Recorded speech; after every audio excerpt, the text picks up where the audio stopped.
Hello बच्चों, पढ़ाई में डाउट्स आते हैं, घबराइए मत। सबका सॉल्यूशन है डाउटनेट। बच्चों, आपका किसी भी सवाल में अटक गए हो या आपसे सॉल्व नहीं हो पा रहा है, बस आपको उस क्वेश्चन का फ़ोटो लेना है, उसको क्रॉप करना है और 5 सेकंड के अंदर अंदर उस क्वेश्चन का वीडियो सॉल्यूशन आपको मिल जाएगा। चाहे वो क्वेश्चन आपके होमवर्क का हो, सीबीएसई का हो, यूपी, बिहार, महाराष्ट्र, राजस्थान, एमपी या अन्य किसी बोर्ड का हो, चाहे आईआईटी, जेई, नीट या क्लास 6 टू 12 का सवाल हो, इन सब का जवाब मिलेगा डाउटनेट ऐप पर। या फिर कोई भी सब्जेक्ट हो, physics, chemistry, math, biology, science, आपके सभी सवाल के जवाब मिलेंगे डाउटनेट पर। साथ ही अब डाउटनेट पर पढ़िए कोटा की बेस्ट फैकल्टी जैसे जीबी सर, एनजे सर, आकांक्षा मैम, प्रिंस सर जैसे टॉप टीचर्स के, यानी अब पूरी पढ़ाई होगी डाउटनेट ऐप पर। 3 करोड़ से ज़्यादा बच्चे डाउटनेट ऐप पर पढ़ाई कर रहे हैं, तो आप भी जाइए डाउटनेट ऐप इंस्टॉल कीजिए। ज्योमेट्री है, क्लास 7th की, चैप्टर नंबर 5 की है। सबसे पहला जो पॉइंट है, पेयर ऑफ लाइन। मतलब पेयर मतलब हो गया अभी 2 लाइनें हैं, तो 2 लाइनें क्या हो सकती है? 2 लाइनें या तो हो सकती है पैरेलल या हो सकती है इंटरसेक्ट। तो ये कह रहा है पेयर ऑफ लाइन, तो हमारे पास 2 लाइनें या तो आपस में एक दूसरे को इंटरसेक्ट करेगी या फिर इंटरसेक्ट नहीं करेगी। इंटरसेक्ट नहीं करने वाली लाइन को हम बोलते हैं पैरेलल।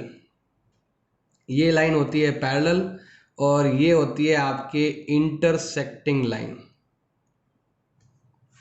तो 2 लाइनें इंटरसेक्ट भी हो सकती है पैरेलल। देखो यहाँ पर इंटरसेक्ट भी हो रही है और ये लाइन आपके पैरेलल भी हो रही है। तो ये किसी भी टाइप में हो सकती है। इस टाइप में भी लाइनें हो सकती है, इस टाइप में भी लाइनें हो सकती है, इस टाइप में भी लाइन हो सकती है। मतलब हर एक में लाइन है। पेयर मतलब ज़्यादा लाइनें, 2 या 2 से ज़्यादा लाइनें हो गई। सबसे पहले हम इसके बारे में पढ़ा था इंटरसेक्ट लाइन। ये सब इंटरसेक्टिंग लाइनें दे रखी है आपके। अब हम पढ़ रहे हैं ट्रांसवर्सल लाइन। अब ट्रांसवर्सल लाइन में क्या होता है, ध्यान देना भाई। कोई दो लाइन कोई भी 2 लाइन जिसको थर्ड लाइन काट रही है उसे कहते हैं ट्रांसवर्सल लाइन।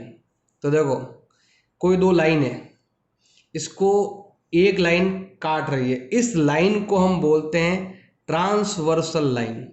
ट्रांसवर्सल कहते हैं, ये आपकी ट्रांसवर्सल लाइन है। अगर मैं यहाँ पर बात करूँ, ये वाली लाइन, ये क्या है, ट्रांसवर्सल। इसके अंदर देखो आपके 1 लाइन, 2 लाइन, 3 लाइन, ये तो हो गई। इसमें एक लाइन जो तिरछी होती है इसे हम कहते हैं ट्रांसवर्सल लाइन कहते हैं। तो ये हमारी है ट्रांसवर्सल लाइन है। अब देखो, ये एक लाइन है, ये एक लाइन है, और ये जो लाइन है ना, ये वाली पी लाइन, ये वाली पी लाइन क्या कहलाएगी आपके? लाइन पी जो है वो कहलाएगी आपके ट्रांसवर्सल कहलाएगी, ये वाली। अब होता क्या है कि 2 लाइनों को कोई भी 2 लाइन जिसको थर्ड लाइन ऐसे काट रही हो, तो वहां पर एंगल बनते हैं। देखो, 4 एंगल इधर बन रहे हैं और 4 एंगल इधर बन रहे हैं। इधर भी 4 एंगल बनते हैं, इधर भी 4 एंगल बनते हैं। सबको अगर नंबर लगाए तो 1 2 3 4 5 6 7 8 ऐसे नंबर लगा दिए, तो ऐसे नंबर हो गए। इन नंबरों का कुछ नाम होता है। देखो, जैसे ये 2 लाइन है और ये लाइन है, तो जो एंगल बाहर की तरफ बन रहे हैं, देखो जो एंगल बाहर की तरफ बन रहे हैं, जैसे ये वाला, ये वाला, ये जो बाहर की तरफ बन रहे हैं ना, उसे कहते हैं एक्सटीरियर कहते हैं। देखो, ये 3 4 5 6, 3 4 5 6, ये तो इंटीरियर है। और जो बाहर की तरफ बन रहे हैं ना, 1 2 7 8, ये जो बाहर की ओर बन रहा है उसे कहते हैं एक्सटीरियर। तो ये रहा एक्सटीरियर एंगल 1 2 7 8।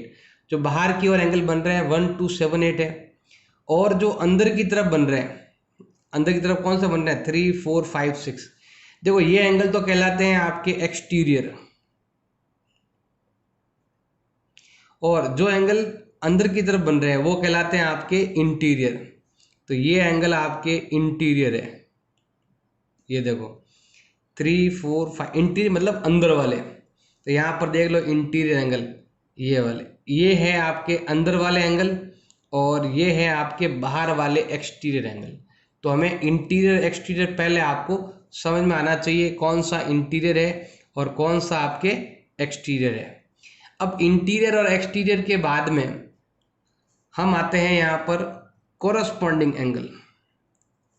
कोरस्पॉन्डिंग एंगल किसे कहते हैं? ट्रांसवर्सल के एक साइड, ट्रांसवर्सल के एक साइड एंगल।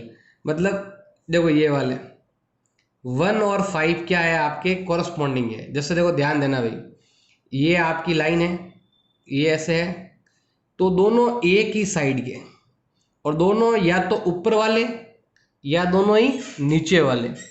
ये वाला आपके कोरस्पॉन्डिंग है, दोनों नीचे वाले भी कोरस्पॉन्डिंग है। और इधर बना दूं अगर मैं, इधर ये दोनों क्या हो जाएंगे? कोरस्पॉन्डिंग है। और इधर ये दोनों नीचे वाले भी क्या है आपके? कोरस्पॉन्डिंग है। तो यहाँ पर देखो दोनों इधर वाले ऊपर वाले, मतलब ये हो गया अब आपके 1 नंबर और 5 नंबर, ये देखो हो गया कोरस्पॉन्डिंग। अगर मैं 1 और 5 को हटाता हूँ तो देखो ध्यान देना भाई, 3 नंबर नीचे वाला, 7 नंबर नीचे वाला, ये रहा आपके 3 और 7। इधर ये ऊपर वाला 2 और ऊपर वाला 6, तो 2 और 6 भी क्या है आपके? कोरस्पॉन्डिंग है। ये भी नीचे वाला लाइन के और ये भी लाइन के नीचे वाला। लाइन, इस लाइन के नीचे वाला एंगल और इधर की साइड का एंगल वो क्या कहलाता है? आपके कोरस्पॉन्डिंग एंगल कहलाता है। तो मैंने आपको कोरस्पॉन्डिंग के बारे में भी बता दिया। अब कोरस्पॉन्डिंग के बाद आता है आपके ये वाला pair of alternate interior angle. तो इसमें क्या होता है? अल्टरनेट इंटीरियर एंगल, देखो ध्यान देना भाई, पहले हम बताते हैं अल्टरनेट एंगल। अल्टरनेट एंगल 2 तरह का होता है, एक होता है इंटीरियर और एक होता है आपके एक्सटीरियर। तो देखो पहले बताते हैं इंटीरियर के बारे में। तो ये दोनों क्या है आपके? इंटीरियर। और इधर वाले भी ले सकते हो आप, ये एक इधर का, एक एंगल इधर होना चाहिए, एक एंगल इधर होना चाहिए, मतलब ऑपोजिट एंगल होने चाहिए, और दोनों अंदर वाले एंगल। तो दोनों अंदर वाले एंगल इसे कहते हैं इंटीरियर अल्टरनेट एंगल। जैसे ये रहा देखो 3, 6 और 4, 5, तो ये रहा आपके 3, 6 और 4, 5।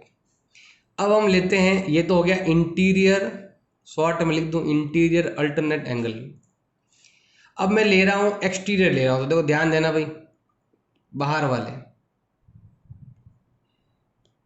मतलब ये बाहर वाले एंगल, ये वाला, ये और ये, मतलब ये हो गया आपके 1 और 8, तो ये रहा देखो 1 और 8, 2 और 7, देखो ऐसा इधर से भी ले सकते हो आप, ये वाला 2 और 7, ये और ये। तो ऐसे आपको इंटीरियर और एक्सटीरियर अल्टरनेट एंगल आपको होना चाहिए। अल्टरनेट मतलब एक लाइन के इधर है, एक लाइन के इधर है, और थोड़ा दूर दूर है, इसका भी आपको थोड़ा ध्यान लगाना है। अब देखो कोरस्पॉन्डिंग एंगल के लिए क्या क्या चीजें होनी चाहिए मैं बता रहा हूँ। यहाँ पर जो ऊपर बताया था वही सेम यहाँ पर है। डिफरेंट वर्टिक्स होने चाहिए। वर्टिक्स मतलब हो गया कोना। देखो इस एंगल का वर्टिक्स यहाँ पर है, इस एंगल का वर्टिक्स यहाँ पर है, देख लो दोनों का अलग अलग वर्टिक्स है। कोरस्पॉन्डिंग एंगल में क्या होता है? डिफरेंट डिफरेंट वर्टिक्स होता है। तो दोनों दो एंगल, दोनों का डिफरेंट डिफरेंट वर्टिक्स। दूसरा है are on the same side of the transversal. Same side, same side मतलब देखो दोनों या तो इधर के या दोनों इधर के। देखो ये दोनों इधर के हैं, ये दोनों उधर के हैं, ये दोनों इधर के हैं। तो इस चीज का ध्यान रखना है कि एंगल आपके किस साइड में है। या तो दोनों एंगल इस साइड के आएंगे या दोनों एंगल आपके इस साइड के आएंगे। थर्ड पॉइंट दे रखा है are in corresponding position. Corresponding position में होने चाहिए। देखो अगर एक एंगल इधर का है और ये एंगल भी इधर का है, बट कोरस्पॉन्डिंग होने चाहिए। मतलब ये अगर ऊपर वाला तो ये भी ऊपर वाला होना चाहिए। मतलब अबव या बिलो, या तो दोनों अबव होने चाहिए या दोनों बिलो होने चाहिए। जैसे यहाँ पर देख ले, दोनों अबव एंगल या दोनों बिलो एंगल, दोनों अबव या दोनों बिलो, दोनों एक साइड के। लेफ्ट या राइट, या तो लेफ्ट वाले या फिर राइट वाले, या तो दोनों इधर के या दोनों इधर के। तो ये ध्यान रखना है, या तो दोनों इस साइड के या दोनों इस साइड के। और दोनों के दोनों अबव होने चाहिए या दोनों के दोनों क्या होने चाहिए, बिलो होने चाहिए, ये चीज होगी, ये 3 पॉइंट होंगे तो उसे हम कहेंगे कोरस्पॉन्डिंग एंगल कहेंगे। अब आते हैं हम ये वाला पॉइंट जिसे कहते हैं अल्टरनेट इंटीरियर एंगल। अब अल्टरनेट इंटीरियर में क्या होगा, हैव डिफरेंट वर्टिक्स। देखो वर्टिक्स डिफरेंट है, इसका वर्टिक्स यहां पर आया हुआ है, इसका वर्टिक्स यहां पर आया हुआ है। दूसरा, are on opposite side of transversal. तो ट्रांसवर्सल के ऑपोजिट साइड होनी चाहिए, एक इधर होना चाहिए और एक इधर होना चाहिए। बिटवीन टू लाइन, और ये 2 लाइनों के बीच में होने चाहिए, 2 लाइनों के बीच में, एक इधर का और एक इधर का, उसे कहते हैं अल्टरनेट इंटीरियर एंगल कहते हैं। अब यहां तो हमने बस क्या सीखा, यहां पर हमने ये सीखा है कि कोरस्पॉन्डिंग एंगल किसे कहते हैं और अल्टरनेट एंगल किसे कहते हैं। इन दोनों के बारे में हमने विस्तार से जान लिया कि कौन सा है कोरस्पॉन्डिंग एंगल, इस टाइप के कोरस्पॉन्डिंग एंगल, और इस टाइप के होते हैं आपके कौन से, अल्टरनेट एंगल। तो ये तो हमने पढ़ ली कौन कौन से होते हैं। अब हम आते हैं ट्रांसवर्सल ऑफ पैरेलल लाइन। अगर यही एंगल, अगर लाइन पैरेलल है और वहां पर आए हुए हैं, जैसे देखो यहाँ पर ये लाइन और ये लाइन आपके पैरेलल है, L पैरेलल टू M, और जो T लाइन है ये वाली, T क्या है आपके, T है आपके ट्रांसवर्सल। अगर कोई 2 लाइन पैरेलल है, जैसे यहां पर देख लीजिए ये 2 लाइन पैरेलल है, ये इसको काट रही है, ये काट रही है, ये काट रही है, तो ये 2 लाइन पैरेलल है, ये दोनों भी पैरेलल है। इसमें देखो यहाँ पर ये लाइन, अगर मैं यहाँ पर ब्लैक से बनाऊं, ये लाइन और ये लाइन पैरेलल है और ये लाइन इसे काट रही है। अगर ये लाइन और ये लाइन पैरेलल है, ये लाइन इसे काट रही है, ये लाइन भी काट रही है। इधर भी देखो ये लाइन और ये लाइन पैरेलल है तो ये लाइन काट रही है, इधर पैरेलल है तो ये काट रही है। तो 2 लाइन पैरेलल और तीसरी लाइन उसे क्या कर रही है, काट रही है। 2 लाइन पैरेलल है, काट रही है, तो नियम क्या होगा, तो आपके ये चीज होगी, सबसे पहले होगा एफ शेप। एफ शेप मतलब हो गया दोनों नीचे वाले एंगल, दोनों ऊपर वाले, किधर भी देखो ध्यान देना भी, एफ शेप बनता है ऐसे, ये एफ, उल्टा एफ, ये वाला मतलब ये एफ बन रहा है, उल्टा एफ बने चाहे सीधा एफ बने, कैसे भी, तो वो क्या कहलाते हैं, कोरस्पॉन्डिंग, क्या कहलाते हैं वो, कोरस्पॉन्डिंग एंगल कहलाते हैं। और ध्यान रखना भाई, जब भी लाइन पैरेलल होगी, जब भी लाइन क्या होगी, पैरेलल, अगर ये लाइन और ये लाइन आपकी पैरेलल है तो इसके कोरस्पॉन्डिंग एंगल क्या होंगे, इक्वल होंगे। जैसे मान लो ये एंगल 1 है, ये एंगल 2 है, तो एंगल 1 और एंगल 2 क्या होगा, आपके बराबर होगा। अगर आपके ये लाइन पैरेलल है तो देखो एफ शेप बन रहा है, बनना ना एफ शेप, ये एफ बन रहा है इधर, ये इधर वाला एफ बन रहा है, इसमें भी ये एफ बन रहा था, इसमें भी ये एफ बन रहा है। तो जब भी लाइन पैरेलल हो तो एफ शेप में उसके एंगल क्या होते हैं, इक्वल होते हैं। तो एफ शेप में एंगल क्या होते हैं, इक्वल। जैसे यहाँ पर ये 2 लाइन पैरेलल है, ये लाइन काट रहा है, तो ये एंगल और ये एंगल क्या होगा, आपके इक्वल होगा। एंगल इक्वल होते हैं, इस चीज का ध्यान रखना। तो मैं यहाँ पर लिख सकता हूँ, जब भी लाइन क्या होगी भी, आपके पैरेलल होगी, जब भी लाइन पैरेलल होगी तो आपके कोरस्पॉन्डिंग एंगल क्या होंगे, इक्वल। देखो इधर यहाँ ध्यान देना, ये ऊपर वाला ये भी ऊपर वाला, मतलब एंगल 5 बराबर होगा एंगल 6 के, 3 बराबर है एंगल 4 के। इधर भी ये ऊपर वाला, इधर भी ऊपर वाला, एंगल 7 बराबर है एंगल 8 के, और ये बराबर होता है एंगल 1 बराबर है एंगल 2 के। कारण क्या हो जाएगा, सबका कारण एक है, वो है आपको लिखना है कोरेस्पॉन्डिंग एंगल।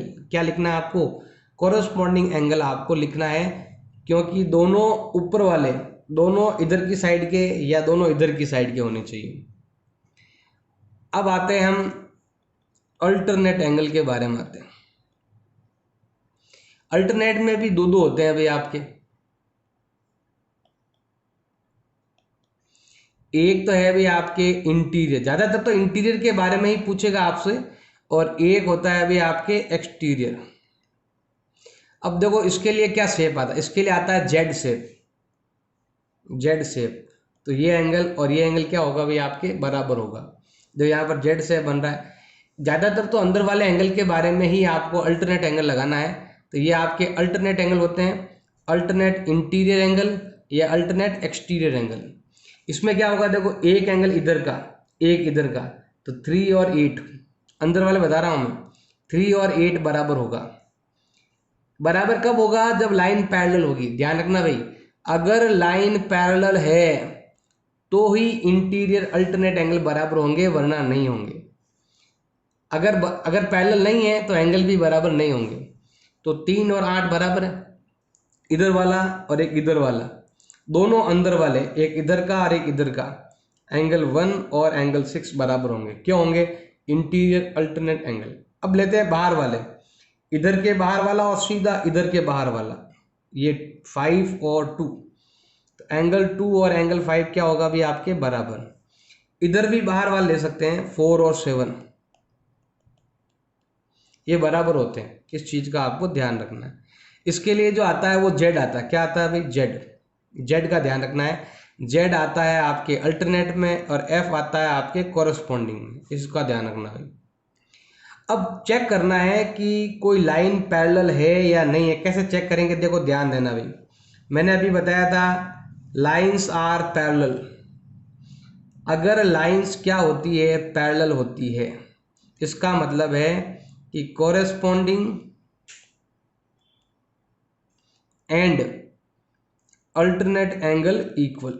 अल्टरनेट एंगल क्या होते हैं, इक्वल होते हैं। चाहे कोरेस्पॉन्डिंग एंगल है चाहे वो अल्टरनेट एंगल है, वो क्या होते हैं, वो होते हैं इक्वल। वो क्या होते हैं भाई, इक्वल होते हैं। अगर लाइन पैरेलल है तो इंटीरियर एंगल, चाहे वो अल्टरनेट हो चाहे वो आपके कोरस्पॉन्डिंग हो, ये वाले दोनों क्या होते हैं, हमेशा इक्वल होते हैं। अगर लाइन पैरेलल है तो कोरस्पॉन्डिंग अल्टरनेट एंगल इक्वल होते हैं। अगर ये इक्वल नहीं होंगे तो लाइन भी पैरेलल नहीं होगी। तो अगर आपके ये दोनों एंगल अगर इक्वल है तो पैरेलल है, अगर नॉट इक्वल है, इक्वल नहीं है, तो इसका मतलब वे दो लाइनें जो है ना वो पैरेलल भी नहीं है। इस चीज़ का आपको ध्यान रखना है। पैरेलल होने के लिए ये दोनों क्या होने चाहिए, इक्वल होने चाहिए। एक पॉइंट मैं आपको और बता देता हूँ जो इम्पोर्टेंट है आपके लिए। जैसे ये दो लाइनें, एक का नाम है एल, एक का नाम है एम, और ये दोनों ही लाइनें अगर आपके क्वेश्चन में दे रखी है, पैरेलल दे रखी है, और यहाँ पर ये लाइन क्रॉस हो रही है, तो क्या होगा, इसके अंदर बनने वाले एंगल का जो सम है, ये अलग अलग होते हैं ना एंगल, इन दोनों का सम, मान लो कि ये 1 एंगल और ये 2 एंगल है, तो इन दोनों का जो जोड़ है, सम है, वो होता है आपके 180 होता है। तो हम ये लिख सकते हैं sum of interior angle between two parallel line are 180 degree. इधर भी ऐसा ही है आपके, जैसे ये और ये बराबर है, एंगल 3 और एंगल 2 बराबर है, और इधर से आपके एंगल 1 और एंगल 4 बराबर है।